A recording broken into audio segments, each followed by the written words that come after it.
दिन रात मेरे स्वामी मैं भावनाएं भाऊं। दिन रात मेरे स्वामी मैं भावनाएं भाऊं। देहांत के समय में तुमको न भूल जाऊं। देहांत के समय में तुमको न भूल जाऊं। शत्रु अगर कोई हो संतुष्ट उनको कर दूं। शत्रु अगर कोई हो संतुष्ट उनको कर दूं। समता का भाव धर कर सबसे क्षमा कराऊं। समता का भाव धर कर सबसे क्षमा कराऊं। त्यागूं आहार पानी औषध विचार अवसर। त्यागूं आहार पानी औषध विचार अवसर। टूटे नियम न कोई दृढ़ता हृदय मिलाऊं। टूटे नियम न कोई दृढ़ता हृदय मिलाऊं।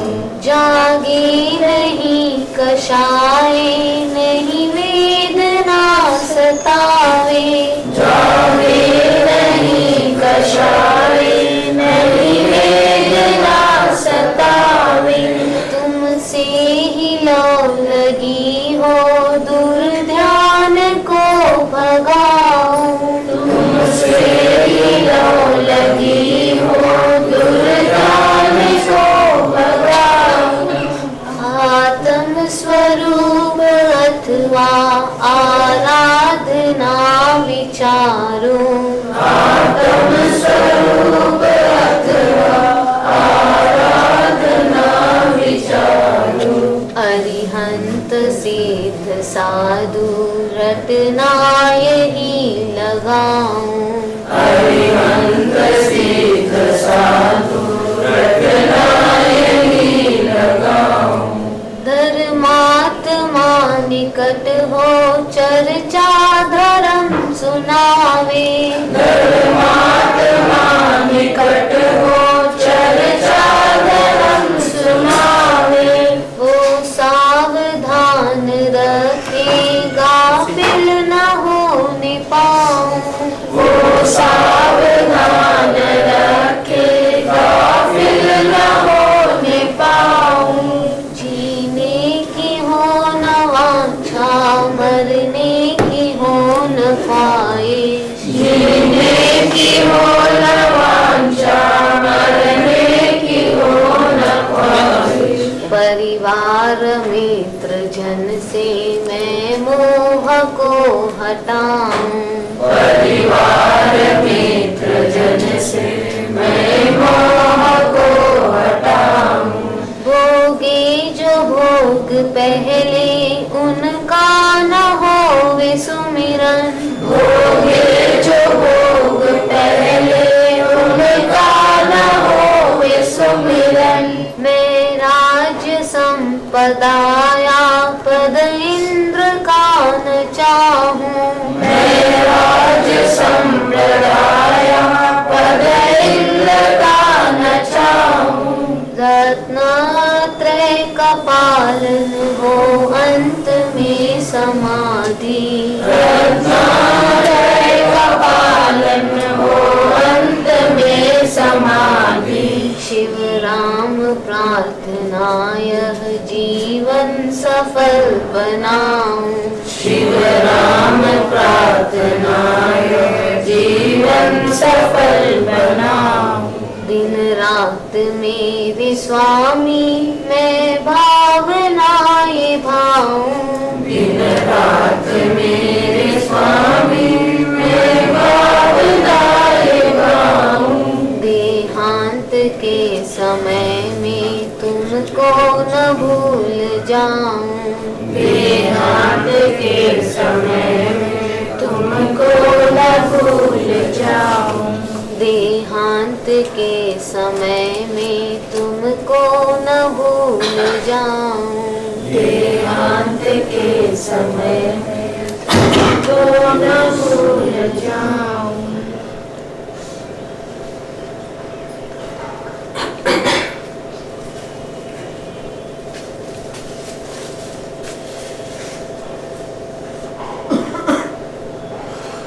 नमो अनंताणं नमो सिद्धाणं नमो आयर्याणं नमो उवज्रायाणं नमो लोये सव्वसानं नमो समय साराय स्वानुभूत्या चकास्ते चित् स्वभावाय भावाय सर्वभावान्तरक्षिते मंगलम भगवान वीर मंगलम गौतमोगल मंगलम कुंद कुंदारी जैन धर्मोस्तु मंगल सर्व मंगल मांगल्यम सर्व कल्याण कारकम प्रधानम सर्वधर्मान जैनम जयतु शास्त्रम ओंकार बिंदु संयुक्तम नित्यं ध्यायन्ति योगिनो कामदं मोक्षदं चैव ओंकाराय नमो नमः।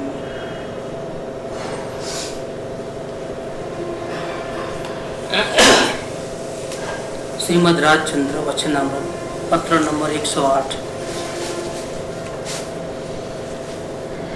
जब कृपालु देव को 7 साल की उम्र में जाति समान ज्ञान हुआ, तब से वैराग्य की वृद्धि हुई और पूर्व जन्मों का कई ज्ञान उनको हासिल था, इसलिए ज्ञान की तो कोई कमी नहीं थी। फिर भी ये कोई मुमुक्षुता नहीं है कि वैराग्य हो या ज्ञान ज़्यादा हो। मुमुक्षुता तो इसको कहते हैं कि जिसको अंश मात्र भी राग द्वेष पसंद न हो और जो निरंतर अपने दोषों को देखने का अभ्यास करता है। इसलिए देखना है क्योंकि संपूर्ण निर्दोष होना है। ये 23 साल होने के बाद, 5 महीने गुजरने के बाद, अनुभव के करीब 6-6.5 महीने पहले इन्होंने अंतर्मुख की साधना की। 108 पत्र से शुरुआत हुई और वहाँ से उनको लाइन मिल गई पूरी। उनको कोई प्रत्यक्ष सदगुरु नहीं थे, तो उनकी आत्मा ही परम गुरु का स्वरूप लेकर के उनको ये लिखती है। ये पत्र किसी मुमुक्षु को नहीं लिखा है। यूँ समझो कि उनकी आत्मा ने ही उनसे लिखा गया है और अपने को ही संबोधित करके लिखा है, इसलिए पत्र अलौकिक है। उनकी आत्मा कहती है कि तुम क्यों मेरे दर्शन नहीं कर सकते हो, क्यों तुम शांति नहीं पा सकते हो, और बहुत सारी गलतियां बताते हैं। उसमें से अपना आज का 16वां लेक्चर है। आज तो कल था, कल था, आज 17वां लेक्चर है। शुरू की 9 गलती तो अपने लिए है। ये जीव अपने को भूल करके शांति के लिए दर दर की ठोकरें खाता है, बाहर में उठापटक करता है, हेरा फेरी करता है और बहुत कुछ करने के बाद भी उसको शांति नहीं मिलती है। इसलिए इस पत्र में उनकी आत्मा कहती है कि हे राजचंद्र, हे जीव, तू ब्रह्मा माँ, तुझे मैं हित कहता हूँ। सुख अंतर में है, बाहर खोजने से नहीं मिले। वो अंतर का सुख पाने के लिए तुझे अपने ही परमात्मा को देखना है। देख, तुम पर भिखारी नहीं है, तू पामर नहीं है, तू ही परमात्मा है। परमात्मा कोई वैकुंठ में नहीं रहते हैं, परमात्मा कोई सिद्धालय में तो नहीं रहते हैं। परमात्मा तेरे घट में ही विराजमान है। तू स्वयं परमात्मा। तुम देख ले, और देख लेगा एक बार भी तो हमेशा का दुख दर्द मिट जाएगा, इच्छाओं का। लेकिन नहीं देख पाने का कारण क्या है? हमारा उपयोग परमात्मा तक पहुंचता ही नहीं है। हम स्वयं को नहीं देख पाते हैं। क्यों? कुछ गलतियां हम करते हैं। इसमें जो अब तक जो विवरण आया है वो ये आया है कि परमात्मा को नहीं देखता है तो दूसरों को देखता है। जब दूसरों को देखता है, शरीर आदि से लेकर के सारे संसार के पदार्थों को, तो किसी पदार्थों को अपना मानता है, किसी पदार्थों को ये मेरा नहीं है ऐसा मानता है, और दोनों में गलती हो रही है।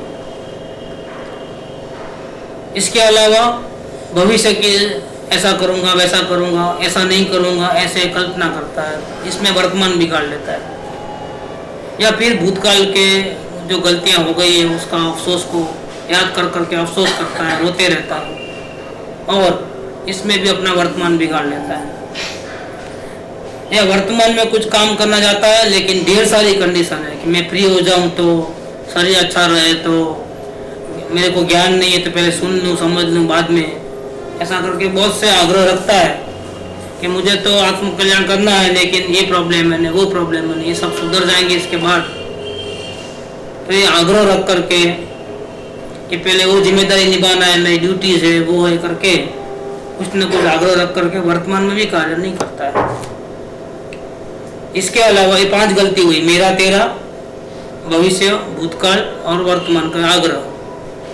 अब यहाँ से छुटकारा मिलता है तो सबकॉन्शियस माइंड में कई सालों के, कई जन्मों के जो संस्कार है, किसी को दुश्मन के रूप में देखा है, किसी को मित्र के रूप में देखा है, वो सब सामने आ जाते हैं। दुश्मन जो हुए हैं वो अभी सामने मिलते भी नहीं, लेकिन उनको याद कर करके गुस्सा आता है, द्वेष आता है और नया कर्म बांधना चालू।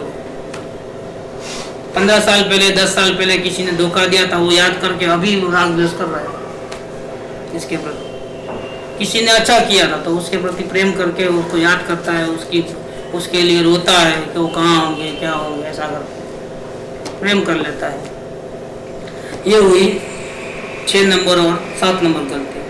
फिर वर्तमान में कोई अशुभ निमित्त है कि सत्संग में जाना है लेकिन घर वाले मना करते हैं, या फिर पार्टनर मना करता है, या माँ बाप रोकते हैं, या बच्चों को स्कूल में पहुंचाने का है तो दोनों का टाइम एक रहता है तो बच्चों को भेजने में हमारा, तो ये अशुभ निमित्त है जो हमको सत्संग में आने से रोकते हैं। किसी को नौकरी में जल्दी जाना पड़ता है तो सत्संग में नहीं आ सकते हैं।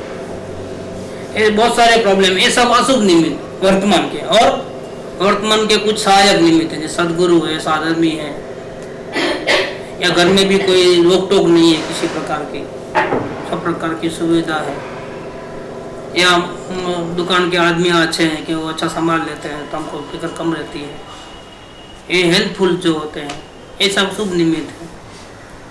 खास तौर पे सदगुरु शुभ निमित्त है, लेकिन सदगुरु से इतना लगाव कर लेते हैं कि हम अपने आत्मा को भूल जाते हैं तो वापिस से गड़बड़ हो जाता है,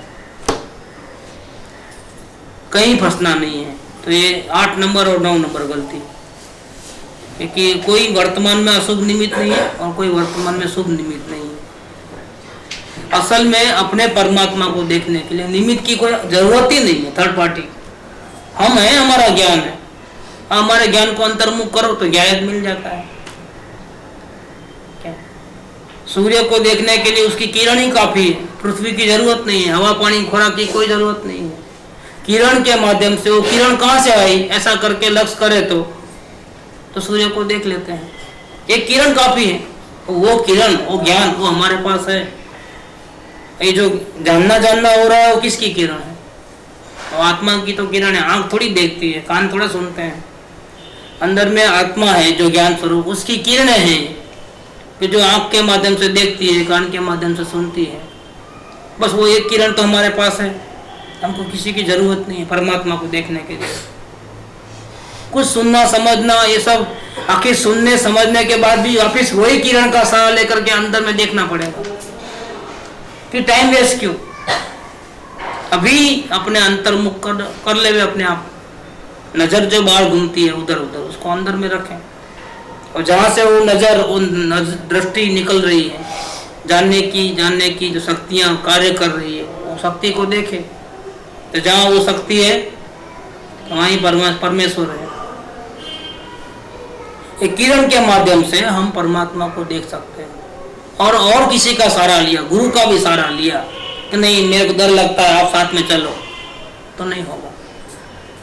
गुरु सिर्फ आपको रास्ता दिखाते हैं, इसके अलावा कुछ नहीं कर सकते। क्या गुरु का इशारा समझना है और अंदर साधना करते वक्त सबको छोड़ देना है, तकलीफ होए तो भी छोड़ देना है और अपने आत्मा को ही देखना है। यहाँ तक अपनी बात चले गई है, 9 गलतियाँ विस्तार से चली है। कल थोड़ी 10 नंबर की गलती चली थी, यहाँ सबसे छूटा तो फिर एक और गलती होती है, क्या करूं, शादी कर ली ना, अब इतनी परेशानी है। जैसा कि शादी नहीं करता तो बिल्कुल फ्री होता, अकेला होता, तो मुझे कोई रोक टोक नहीं, कोई जिम्मेदारी नहीं होती, कोई पंचायत नहीं होती, इतना भागम दौड़ी नहीं करना पड़ता और मैं शांति से बैठ करके अपने आत्मा को देख पाता। लेकिन क्या करूं, अब वो गलती हो गई है। और ये गलती ऐसी नहीं है कि भाई किसी से झगड़ा किया हो तो वो भी अपने रास्ते पे चले गए, हम भी अपने रास्ते पे चले गए। अगर हम याद नहीं करें तो कुछ प्रॉब्लम नहीं। ये तो ऐसी चीज है कि जिसको नहीं चाहते हैं, जो हमारे विपरीत है, जो बोझा उठा नहीं चाहते हैं, वो भी रोज उसका मुंह भी देखना पड़ता है और बोझा भी संभालना पड़ता है, और छूटना चाहे तो छूट नहीं सकते। एक परेशानी है। ये भूतकाल में की गई जो गलती, या समझो होनी हमारी डेस्टिनी, क्या कि हमारे स्वभाव से मैच नहीं करने वाले पति से या पत्नी से हमारा रिश्ता जुड़ गया। बच्चे हुए तो बच्चे भी जिद करते हैं बात बात में और अपनी बात नहीं मानते हैं।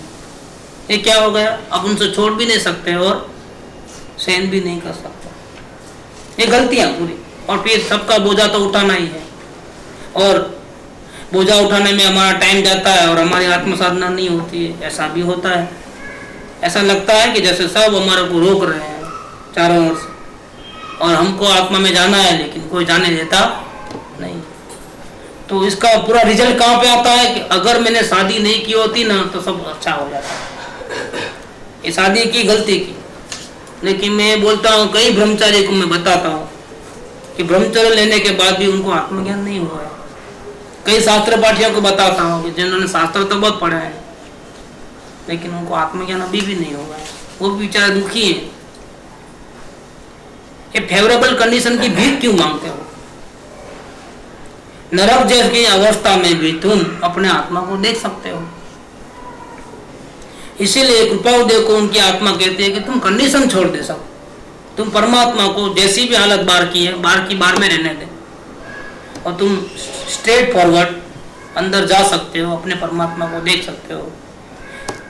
तू कंडीशन रखता है, परमात्मा के लिए तेरी कोई कंडीशन नहीं है कि तुम झूठ बोलना छोड़ दे, बिजनेस करना छोड़ दे, घर बार छोड़ दे तो मैं तुमको दर्शन दूंगा। परमात्मा की कोई शर्त नहीं है, परमात्मा बिल्कुल दयालु है, करुणा सागर है, उसकी कोई कंडीशन नहीं। तुम जैसे भी हो उसको पसंद, क्योंकि वो तेरा स्वभाव है, वो तुम स्वयं हो। तुम गलती करो तो भी वो कभी दरवाजा बंद नहीं करेगा, क्योंकि उसके पास तो कोई शर्त नहीं है। बांधे बच के किसके हैं? हमको अंदर में जाना नहीं आता है, परमात्मा को देखना नहीं आता है, तो फिर एक नहीं करोड़ बहाने निकलेंगे, कुछ न कुछ तो बहाना निकलेगा ही निकलेगा। क्योंकि हम अंतर्मुख नहीं होते हैं तो कोई ना कोई बहाना मिल ही जाएगा आपको। ये बहानाबाजी है, और जब तक एक भी बहानाबाजी है तब तक समझ लेना कि हमारा अंतःकरण शुद्ध नहीं है, हमारा गोल परमानेंट पीस का नहीं है। दुख की बात तो ये है, बहानाबाजी है करके उसको खुद को भी मालूम है, फिर भी खुद को भी मालूम है कि बहानाबाजी है, लेकिन अपने आप को सेटिस्फाई करने के लिए कुछ ना कुछ रीजन तो लेना पड़ता है। मैं कैसे मौत हो गई, कुछ तो बोलना पड़ेगा, हार्ट फेल हो गया, कुछ तो बोलना है, कुछ ना कुछ रीजन तो होना है।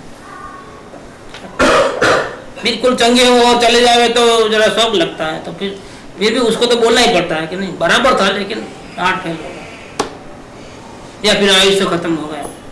कुछ तो बहाना निकलेगा ही निकलेगा, कोई कारण नहीं मिलेगा तो भी कुछ ना कुछ कारण मिलता है। ऐसे हम सुखी नहीं रहते हैं, हम दुखी रहते हैं, तो उसका कुछ ना कुछ बहाना है हमारे पास। या तो ऐसा बोलेंगे कि उसने हमको उस्काया इसलिए गुस्सा आया, या फिर हम ऐसा बोलेंगे कि हम जागरूक नहीं रहे ना इसलिए गुस्सा आया। तो कुछ तो बहाना मिलेगा ही मिलेगा।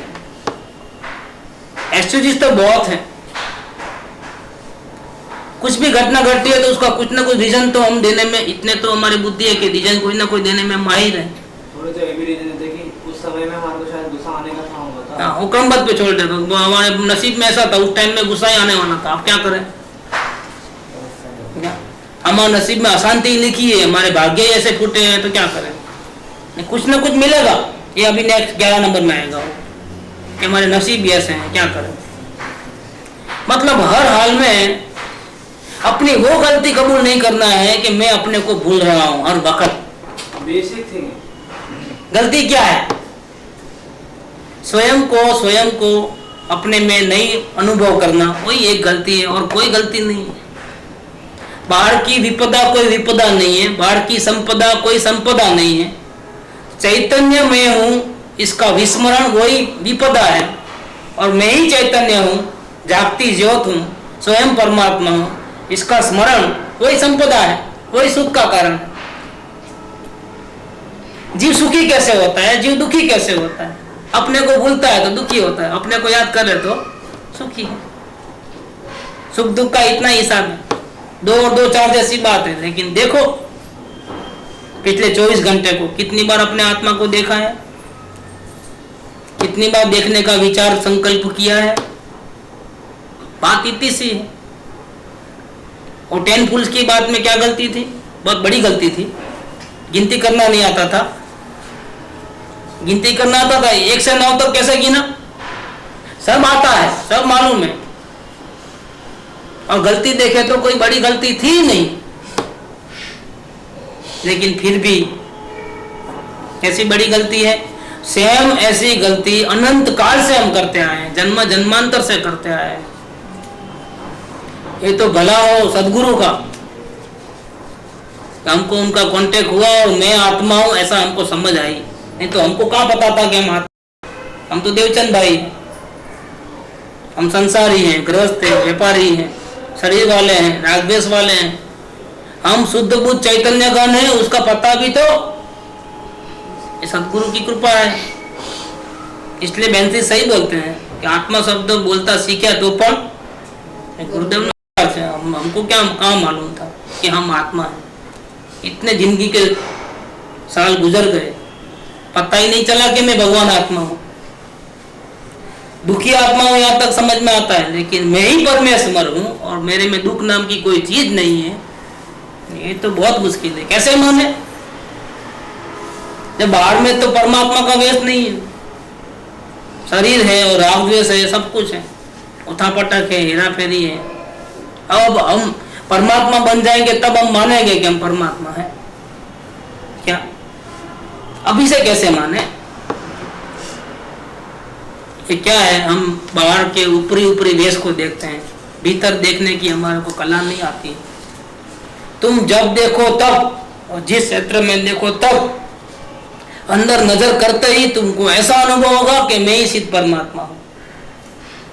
सर्व जीव छे सिद्ध सम जे समझे तेता। नहीं पहले बन जाऊंगा बाद में स्वीकार करूंगा कि नहीं, तुम पहले स्वीकार करो तो तुम बन जाओगे क्या? उल्टा है मामला कि नहीं पहले मैं सिद्ध भगवान बन जाऊंगा ना, बाद में मैं स्वीकार कर लूंगा कि मैं सिद्ध भगवान हूं। बाद में तो क्या सवाल है? अभी तुम स्वीकार करके दिखा दो कि मैं ही सिद्ध परमात्मा हूं, इसकी बलि आ रही है, तो तुम जरूर सिद्ध भगवान बनोगे। तुम संसार में रहने के लायक भी नहीं रहोगे।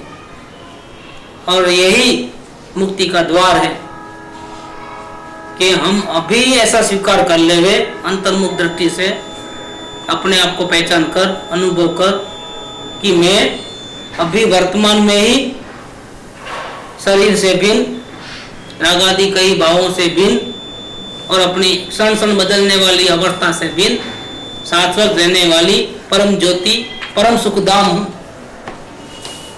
मेरे में अंश मात्र भी दोष नहीं है, ऐसा तुम अभी देख करके स्वीकार कर। ऐसे ही सुन करके पढ़ करके स्वीकार मत कर, तुम देख अपनी नजर से और स्वीकार कर ले। दैट्स ऑल, फिनिश बात। सारे दुखों का अंत है यही। लेकिन ये जीव बहाना में बहुत उस्ताद है, इसलिए वो अपनी वो भूल कबूल नहीं करेगा। कौन सी? कि मैं स्वयं शुद्ध बुद्ध चैतन्य घन हूं, इसको नहीं मानता हूं, स्वीकार नहीं करता हूं। मैं अपने को पामर मानता हूं, गिरा हुआ इंसान मानता हूं, रागी द्वेषी मानता हूं, संसारी मानता हूं, और ये मेरी सबसे बड़ी गलती है। ये गलती स्वीकार करने के बदले वो क्या करता है कि मैं दुखी हूं, लेकिन क्या करूं, फंस गया ना। मुझे थोड़ा मालूम था शादी के पहले कि इनका स्वभाव ऐसा होगा, हो गई बात। मतलब दुखी वो स्वयं हो रहा है और टोपला किस पे डाल रहा है? दूसरों के ऊपर, वाइफ के ऊपर, बच्चों के ऊपर, पति के ऊपर, माँ बाप के ऊपर, कि माँ बाप ने मुझे फंसा दिया या सामने वाले ने धोखा दिया, उसमें इतनी भयंकर बीमारी थी मेरे को बताया नहीं और धोखे से अच्छा करके फुसला करके थोड़ा ज्यादा पैसा दे करके फंसा दिया, उनकी बला गई और मेरे गले पड़ गई। और अभी याद कर करके इतना द्वेष, इतना गुस्सा आता है, अगर सामने मिले तो गला दबा दूं उनका। क्या इतना बड़ा धोखा, मेरी जिंदगी के साथ खिलवाड़ किया, ऐसा किया। हमारे नाना जी कैसे है, हमारे फादर मदर कैसे है कि उन्होंने भी मेरे लाइफ बर्बाद कर दी, नहीं तो मैं मजे में रहता अगर अच्छी वाइफ मिलती तो या अच्छा पति मिलता तो। ये 10 नंबर की गलती है यार, जबरदस्त। अरे वो स्वीकार करने को तैयार नहीं है कि मैं अपने आप को भूल गया हूं, यही गलती है, वो स्वीकार करने को तैयार नहीं। और सभी दुखों का वही कारण है, लेकिन ये क्या बोलता है, आ न हो तो हूं बंधात नहीं, ये भी अचल व्याख्या करीस नहीं। हिंदी में, यह न होता तो मैं नहीं बंधता, ऐसी अचल व्याख्या नहीं कर। दुख जरूर है,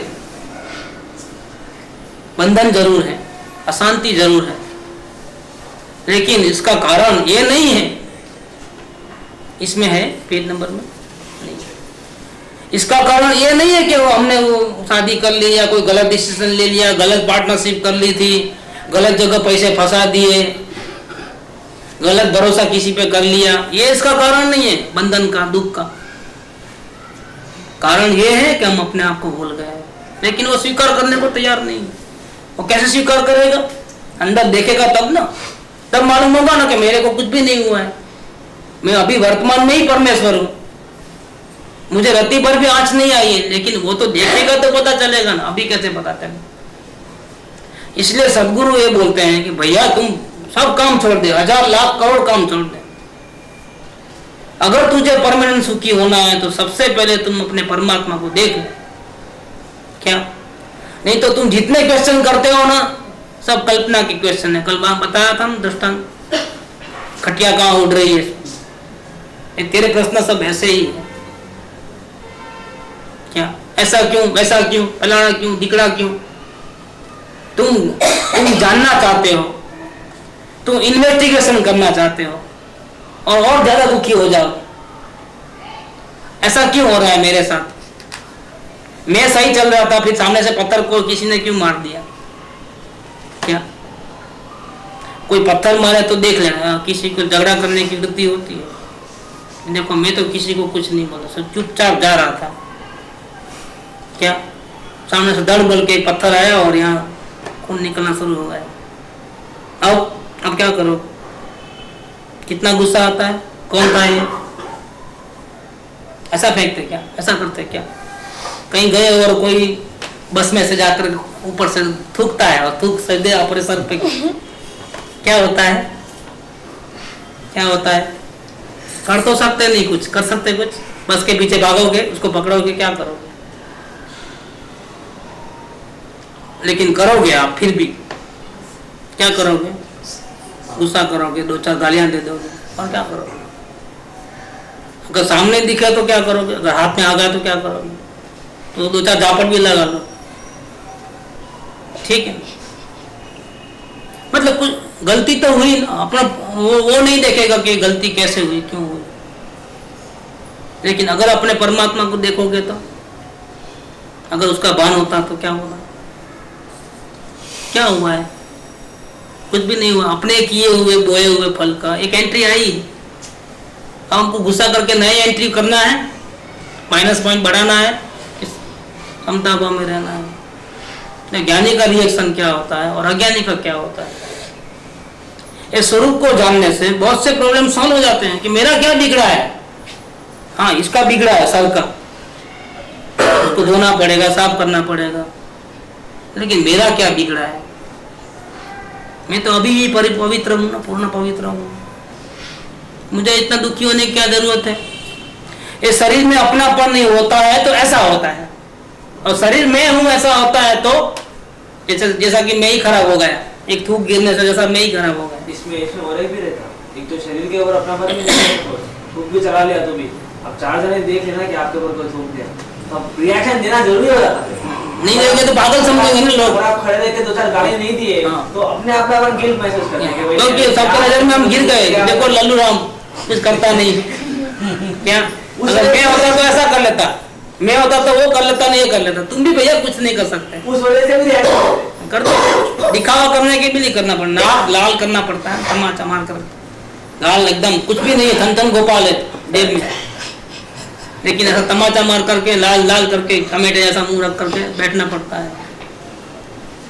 क्या ईमान, इज्जत, कितने लफड़े हैं? एक लफड़े हैं क्या? परमात्मा सर्वगुण संपन्न कहवाय છે। कृपादेव ने आत्मा को देख करके सबसे पहला लेटर लिखा 165। परमात्मा सर्वगुण संपन्न कहवाय છે, પણ એના અપલખણ કઈ ઓછા નથી। सही में बहुत अच्छा लिखा है। थर्ड लाइन ही है, भगवान परिपूर्ण सर्वगुण संपन्न कहलाते हैं, तथापि इनमें भी कुछ कम अपलखण नहीं है। विचित्र करना यही उसकी लीला, क्या कुछ ना कुछ उठापटक शांति नहीं है, जब तक कुछ तो हेरा फेरी करना ही है। दिन इसमें कटता है, परमात्मा का दिन कैसे कटता है? एक सेकंड भी उपयोग आत्मा से बाहर नहीं है, और हमारा दिन कैसे कटता है? एक सेकंड भी अंदर जाता नहीं है। देखो कुछ ना कुछ विचित्र करना, अपने हाथों से अपना ही नुकसान करना, अपना ही गला काटना, यही उसकी लीला। तो अधिक क्या कहूं मैं, क्या समझाऊं उसको? पागल को वो नहीं जेल खाने में जाते थे, पागल खाने में तो जवाहरलाल नेहरू गए तो एक के पास आए, तो साथ में जो थे ना सुपरवाइजर, उन्होंने बोला देखो देखो जवाहरलाल नेहरू तुझे मिलने आए हैं, हाथ जोड़ो, नमस्ते तो करो। आप कैसे जवाहरलाल नेहरू हैं? जवाहरलाल नेहरू तो मैं हूँ। आप कैसे आ गए? क्या दो होते हैं क्या? क्योंकि वो अपने को जवाहरलाल नेहरू मानता था, पागलपन। अब बोलो, अब उसको समझ में आएगा, भेजे में उतरेगा कि वो जवाहरलाल नेहरू है? कि नहीं, हो ही नहीं सकता। वो मैं मानने को तैयार नहीं हूं कि जवाहरलाल नेहरू है, क्योंकि मैं हूं। और कौन किसको समझाए? उसके भेजे में बैठे की बात। इसलिए कृपाल जी ने कहा कि मैं क्या कहूंगा, कुछ नहीं कहता हूं।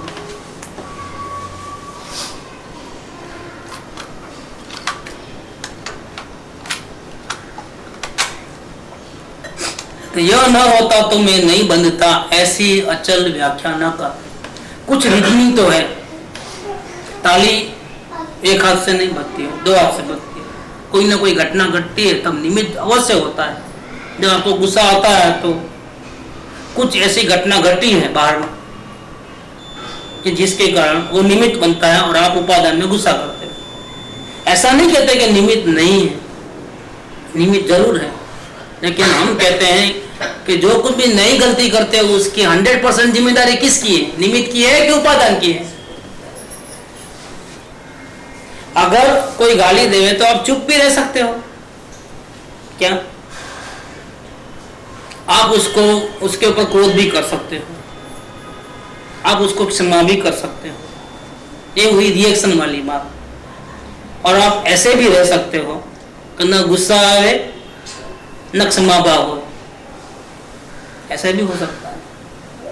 लेकिन हम 2 ही चीज जानते हैं। क्या कौन सी चीज जानते हैं? या दमादम मार तोड़, और दूसरा माफ कर देना, लेट गो। थर्ड चीज हमको नहीं मालूम है, जो बैलेंस वाली बात है। ये हमको सीखना है, और इसका सीखने का एक ही तरीका है कि आप निरंतर अपने भावों को निरंतर सिर्फ देखते जाओ, अवलोकन करो। एक भी भाव को अच्छा बुरा मत कहो, चाहे वो कितना भी गलत भाव क्यों ना हो, सिर्फ देखने मात्र रह जाओ, ज्ञाता दृष्टा रह जाओ, अपने भावों का ज्ञाता दृष्टा हो जाओ, शरीर का नहीं, कुटुंब परिवार का नहीं, बाहर और पदार्थों का नहीं। ज्ञाता दृष्टा किसका रहना है? अपने भावों का। 1 सेकंड पहले कोई भाव को याद करके फिर सोचो मत, वो स्मरण है, देखना नहीं है। 1 सेकंड पहले कोई भाव आ गया तो मुझे गुस्सा आ गया, अच्छा नहीं हुआ, अच्छा नहीं हुआ रिएक्शन है वो गलत है।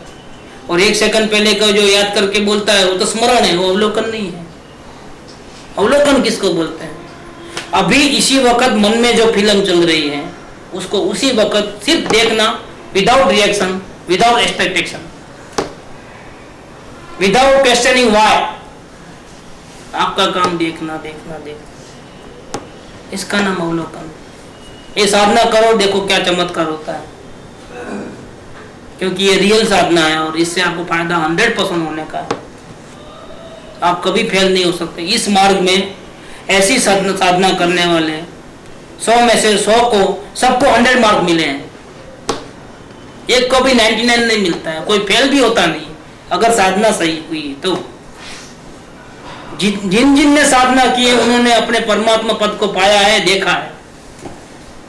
और जिसने थोड़ी भी गलती की उसको 100 में से 1 मार्क भी नहीं मिला है। क्या मिला है? 100 में से 0। और जिन्होंने किया उनको 99 नहीं मिले हैं, इसमें 2 ही मार्क मिलते हैं, या 0 मिलता है या फिर 100 मिलता है, बीच के कोई मार्क नहीं मिलते हैं। 1 सेकंड पहले के जो भाव आए मन में अच्छे बुरे, उसको नहीं देखना है, क्योंकि वो देखना नहीं है, वो स्मरण है, रटना नहीं है, उसके ऊपर थिंकिंग नहीं करना है कि कैसे हुआ, क्यों किया, कोई संकल्प नहीं करना है कि दोबारा नहीं करूंगा। जो भी जिस वक्त जो आता है उसको सिर्फ देखते देखते देखते देखते ये अभ्यास करना। अगर आप अपने आप को बहुत बुद्धि वाले समझते हो, बहुत खां समझते हो, बहुत धर्मात्मा समझते हो, शुद्ध अंतःकरण वाले समझते हो, तो ये चैलेंज है आपके लिए कि आप एक काम करके दिखाइए। नहीं तो आपके बुद्धिमानी को तो 0 कर देना आप खुद ही, क्योंकि कोई बुद्धिमानी नहीं है इसके अंदर। बिना पैसे की दवा इतना भी नहीं कर सकते तो खत्म हो गई बात। आपके बुद्धि का पूरा माप निकल गया। आपकी होशियारी और संसार में डूबने की है, संसार सागर तीरने की होशियारी नहीं है कुछ। और यही कृपादेव के आत्मा ने कृपादेव को समझाया कि भैया तेरी गलती ऐसी थोड़ी है कि तुमने एक गलत काम कर लिया, गलत कॉन्ट्रैक्ट कर लिया, गलत पार्टनरशिप कर ली, गलत शादी कर ली, आपको माँ बाप ऐसे मिल गए नसीब के कारण। क्या कुछ वर्तमान में ऐसे गलत प्लान किया इसलिए पूरा डायरेक्शन चेंज हो गया, ऐसा मत समझो। जिंदगी के 25 साल बिगाड़े डॉक्टर बनने के लिए, इतना रोनेसानी, इतना मगजमारी, और डॉक्टर बनने के बाद सर्टिफिकेट हाथ में आने के बाद प्रैक्टिस करते हैं तो लोग आते ही नहीं है। जो पहली बार आया वो दोबारा आता ही नहीं है, किस्मत खाली पड़े है दवाखाना। और वहां देखो तो उसका फ्रेंड उसके साथ करता था, उससे कम मार्क लाता था, और लात देकर के उसको सर्टिफिकेट मिली है। क्या उसके यहाँ दर्दियों की लाइन लगती है और फर्स्ट क्लास इम्पाला में घूम रहा है, तो 4 महीने का मकान बना लिया है। नहीं होता है ऐसे केसेस, नहीं देखते हो? अंगूठे छाप है और 10-10 मिल चल रही है, डबल ग्रेजुएट है और नौकरी के लिए मारा मारा फिरता है। नहीं होता है, नहीं देखते हो आप? ये क्या चीज है ये?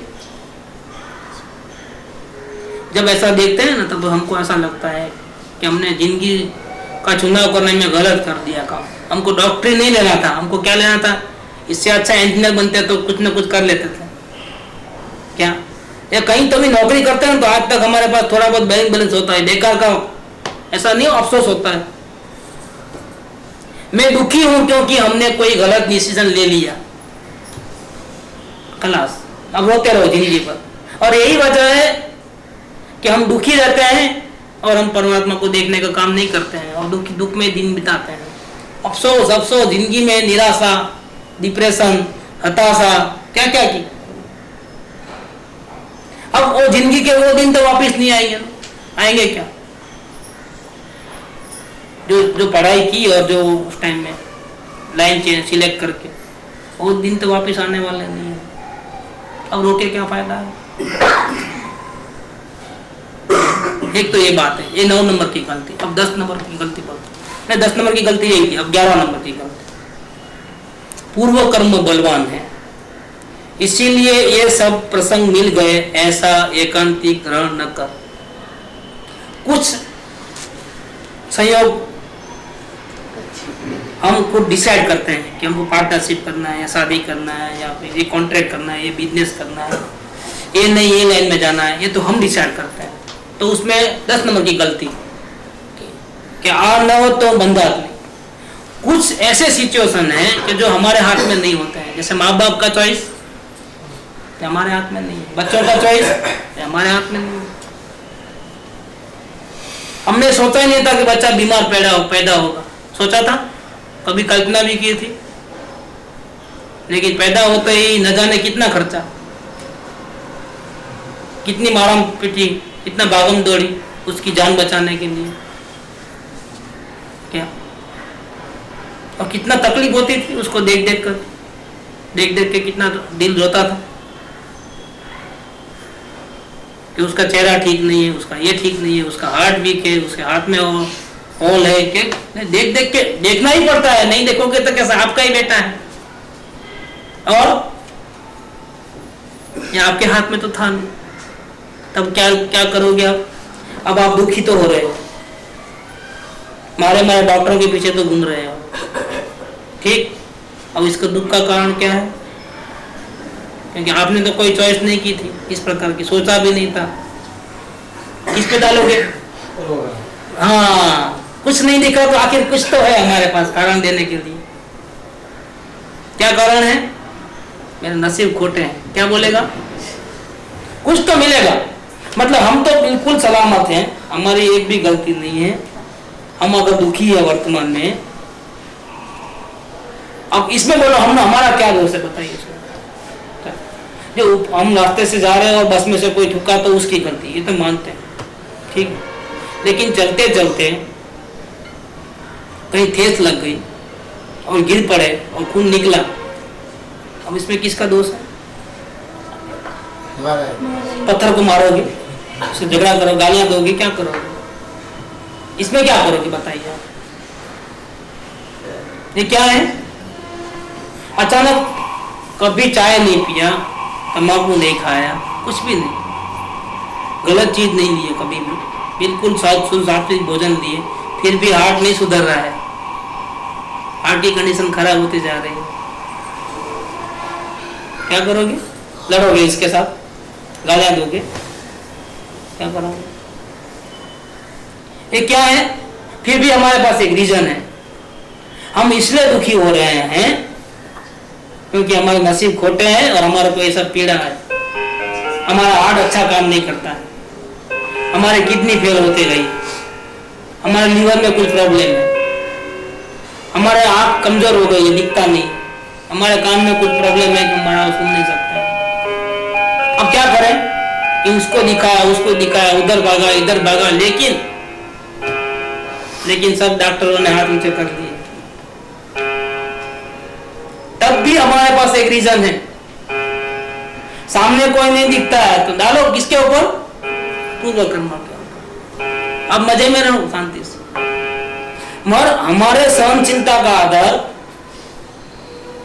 हमारे सुखी होने का आधार पूर्व कर्म है। अब हम तो कुछ कर्म विचारे कौन, भूल मेरी अधिकाई, अग्नि सये घनघात, लोह की संगति पाए। तो ज्ञानी जन तो ऐसा कहते हैं कि भैया कर्मों का कोई दोष नहीं है। क्या महावीर स्वामी शेर की पर्याय में थे, पूर्व कर्मों के कारण गलती की थी तो शेर बनना पड़ा, और भूख मिटाने के लिए घास तो खाएगा नहीं शेर, और दूसरे का मारा हुआ शिकार भी नहीं खाता है, भूखा मर जाएगा लेकिन नहीं खाएगा, खुद ही शिकार करके खाएगा और वो मांस खाएगा, वेजिटेबल नहीं है उसका खुराक। ऐसी पोजीशन में महावीर स्वामी थे, पूर्व कर्म के कारण। लेकिन आत्मज्ञान होने में क्या काम किया? पूर्व कर्म बीच में आए क्या? इसका मतलब ये नहीं कि हम जैसा रहे ऐसा वर्तन कर सकते हैं, उसके लिए मैं नहीं कह रहा हूँ। हमको अभी ये प्रूव करना है कि पूर्व कर्म कैसे भी हो, फिर भी अगर हमको परमात्मा के दर्शन करके सुखी हो जाना है तो हमारे हाथ में बाजी है। तो दुखी होते हैं जब हम, अशांत होते हैं, चिंता में हैं, तकलीफ में हैं, तो भूल के भी कभी ऐसा मत कहो कि क्या करें हमारे नसीब खोटे हैं।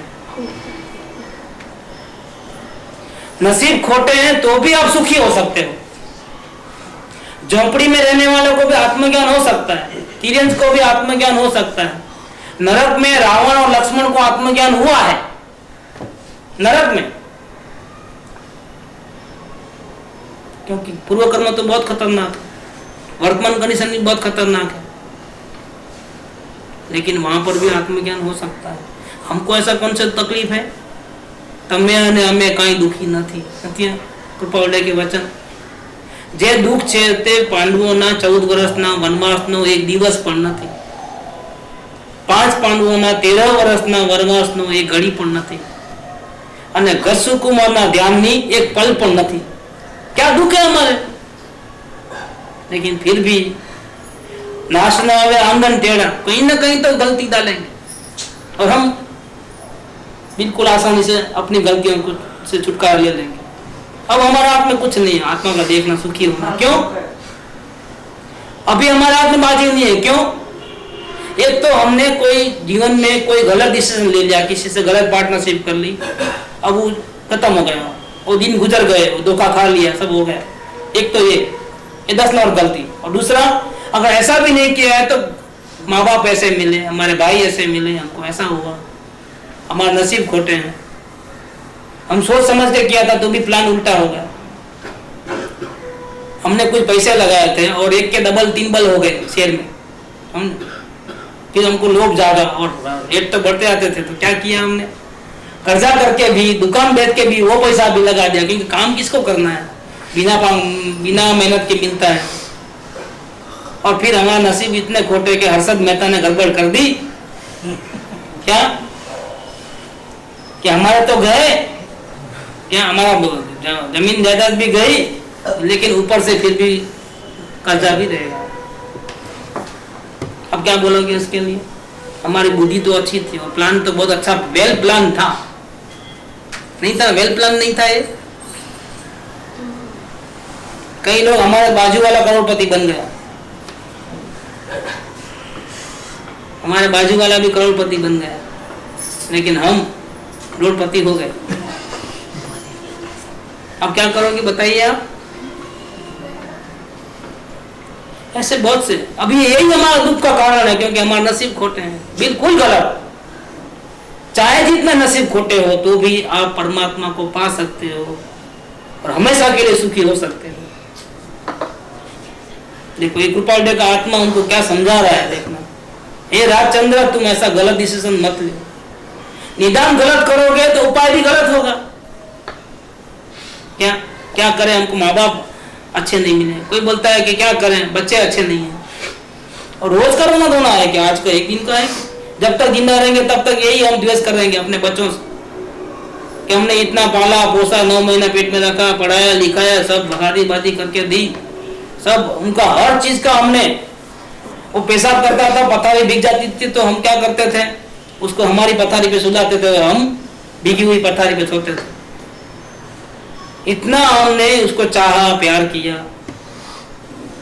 पाल पोस के बड़ा के। उसको कुछ भी होता था तो मेरे जीव कट जाता था।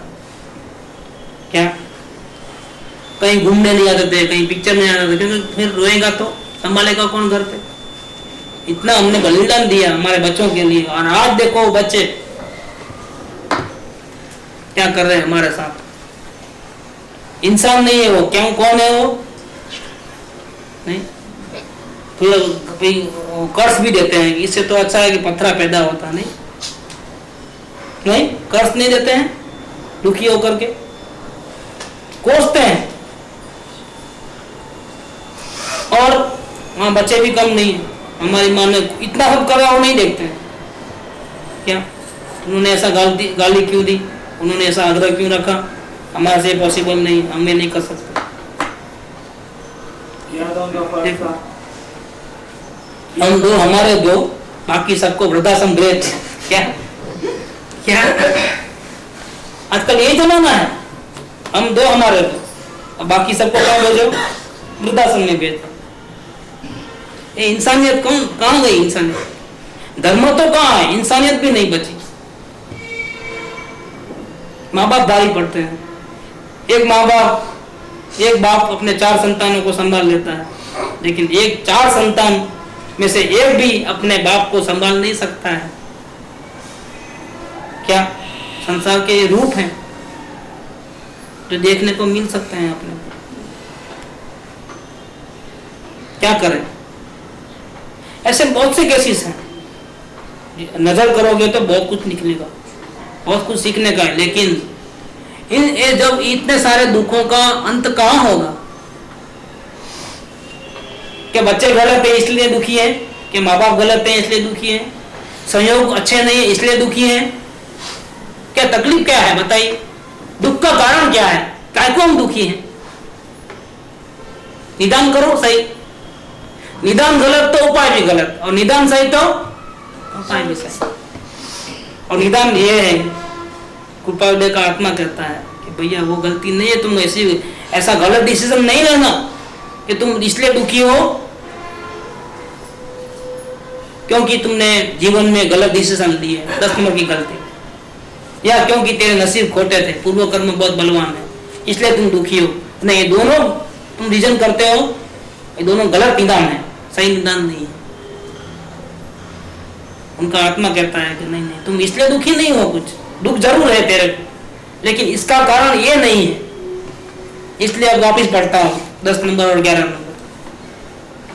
यह न होता तो मैं नहीं बंधता, ऐसी अचल व्याख्या न कर, क्योंकि तेरे को तेरा डिसीजन चेंज करना पड़ेगा। तुम वो साइड से बोल रहे हो, ये साइड से बोल। उसने गाली दी, ठीक है मैं मानता हूं, लेकिन गुस्सा तूने किया है, ये साइड से देख। तुम वो साइड से देखते हो, तुम्हारा जो सेंटेंस है कंप्लीट नहीं है, इनकम्प्लीट है। ग्लास आधा खाली है, सही है, लेकिन आधा भरा हुआ है। यहां से देख, उसने गाली दी, सही है, लेकिन यहां से देख कि तुम भी अपनी जागृति में नहीं रहे और तूने गुस्सा किया। उसने कराया नहीं है, तुमने किया है, ये देख। तो ये 11 नंबर की कर, 10 नंबर की, यह न होता तो मैं नहीं बनता, ऐसी अचल व्याख्या न कर। दूसरा 11 नंबर, पूर्व कर्म बलवान है इसीलिए ये सब प्रसंग मिल गए, ऐसा एकांतिक ग्रहण न कर। एकांतिक माने ऐसा ही मत मान, वन साइडेड मत मान।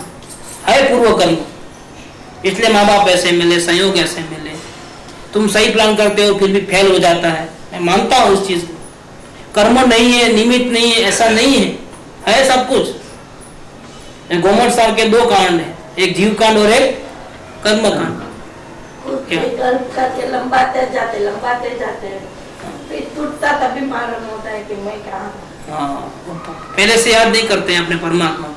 सब गलतियां जूते खाने के बाद, दुखी हो जाने के बाद, अच्छी तरह से दुखी होने के बाद, और जिंदगी के अमूल्य क्षण बीतने के बाद जब अक्ल आती है तब बहुत लेट हो जाता है। हकीकत बात तो क्या है, जब उसको रियलाइज होता ना कि ये सब मैंने विकल्प किए और सब गलत किया करके, तभी भी अपने आप को सेटिस्फाई, अपने ईगो को सेटिस्फाई करने के लिए उसने ये बात बोली।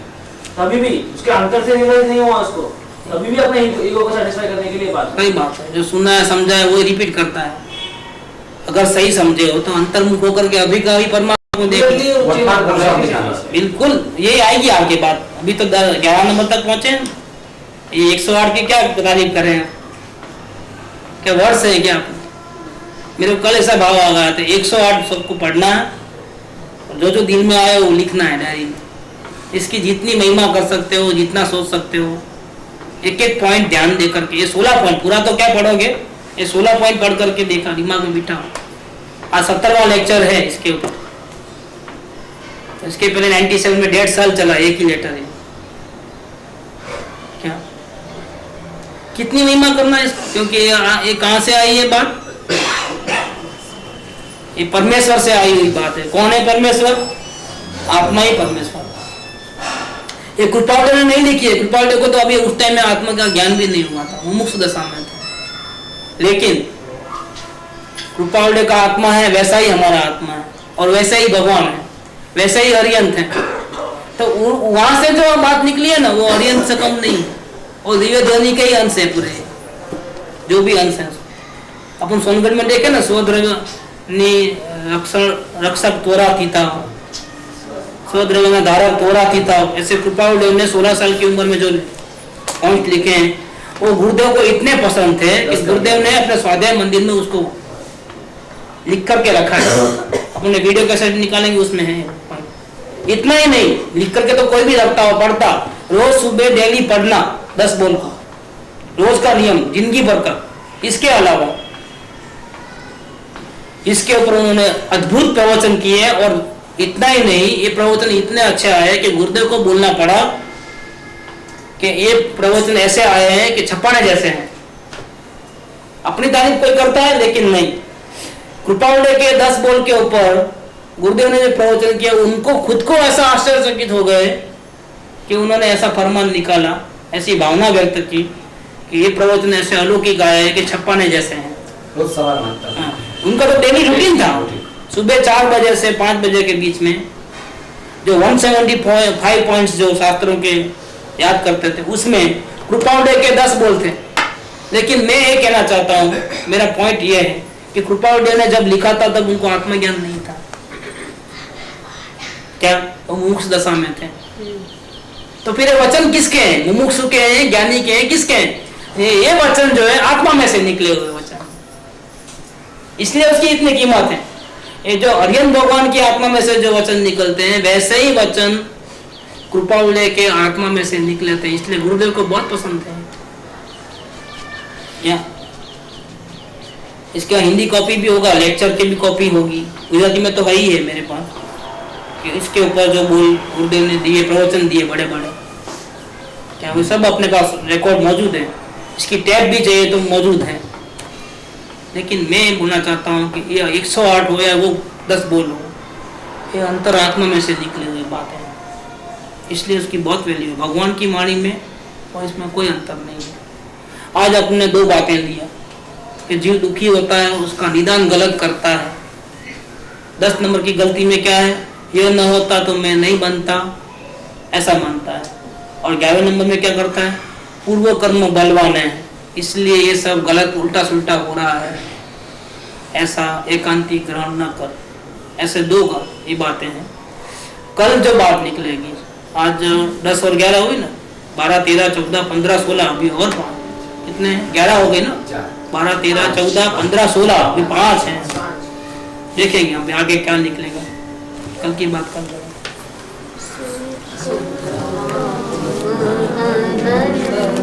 सुशांत दिन रात रहे पद ध्यान मई, पर शांति अनंत सुधा भयजे, प्रणमो पदते करते जयते, प्रणमो पदते वरते जयते। बोलो परम उपकारी सद्गुरु देव